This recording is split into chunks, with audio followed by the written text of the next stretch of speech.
एक बार की बात है, एक छोटे से गांव में रामलाल नाम का एक व्यक्ति रहता था। उसकी एक बहू थी, जिसका नाम सीता था। सीता एक बहुत ही स्नेही, दयालु और समझदार महिला थी। वह अपने सास-ससुर और पति की बहुत सेवा करती थी और पूरे घर का ध्यान रखती थी।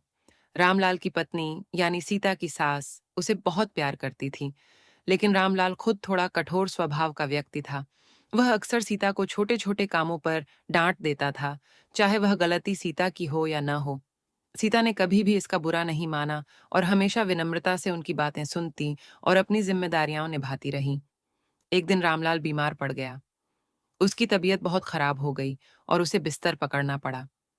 सीता ने बिना किसी शिकायत के उनकी सेवा करना शुरू कर दिया। दिन रात वह उनकी देखभाल करती, समय पर दवा देती, खाना खिलाती और उनके आराम का पूरा ध्यान रखती। सास भी सीता की मदद करती, लेकिन मुख्य जिम्मेदारी सीता ने खुद ही संभाल ली थी। रामलाल ने धीरे-धीरे सीता की इस सेवा भावना को महसूस किया। उसे समझ में आने लगा कि सीता कितनी समर्पित और सच्ची बहू है। उसे अपनी कठोरता और गलती का एहसास हुआ। एक दिन उसने सीता को अपने पास बुलाया और कहा, सीता, मैंने तुझसे हमेशा कठोरता से बात की और तुझे बहुत कष्ट दिया। मुझे माफ कर दे। तूने बिना किसी शिकायत के मेरी सेवा की है। मैं तेरा आभारी हूँ। सीता ने विनम्रता से कहा, पिताजी, आप मेरे लिए पिता समान हैं। आपका आदर और सेवा करना मेरा कर्तव्य है। कृपया मुझे क्षमा याचना करने का अवसर ना दें। रामलाल की आंखों में आंसू आ गए। उसने महसूस किया कि सच्चा प्यार और सम्मान तब मिलता है जब हम किसी के प्रति दिल से समर्पित होते हैं।